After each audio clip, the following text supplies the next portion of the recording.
കണ്ണനെ ഇനി നമ്മൾ നമ്മുടെ കൈവെള്ളയിൽ കൊണ്ടു നടക്കണം. അവന്റെ കയ്യിലുള്ളതൊക്കെ നമ്മുടെ കയ്യിലാവുന്നത് വരെ. ഒരിക്കൽ മനഃപൂർവ്വം മോള് കൈവിട്ട മുതലാണ് കണ്ണൻ. ഇനി അത് കൈമോശം വരരുതെന്ന് മോളും ആഗ്രഹിക്കുന്നുണ്ട്.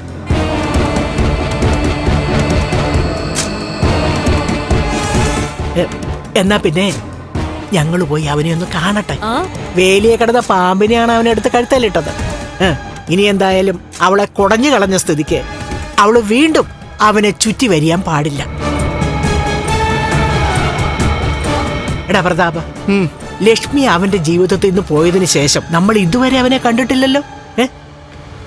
ഉണ്ടോ? ഇപ്പൊ പത്തി വിടർത്തി നിൽക്കുന്ന കണ്ണനല്ല ഇവിടെയുള്ളത്. പത്തിയൊക്കെ താന്ന് പപ്പടം പോലെ പൊടിഞ്ഞ കണ്ണനെയാണ്. ലക്ഷ്മി അവനെ കൊണ്ട് എത്രമാത്രം വെറുപ്പിക്കാവോ അത്രയും വെറുപ്പിക്കണം. അതുപോലെ കല്ല് വെച്ച നുണകൾ പറയണം. അതിന് വഴങ്ങുന്ന നാവാണല്ലോ നിന്റെ നാവ്. പിന്നെ അമ്മയുടെ നാവ് വഴങ്ങത്തില്ലേ? ആ, വഴങ്ങും. നമ്മുടെ രണ്ടുപേരുടെ നാവ് വഴങ്ങും. വാ വാ.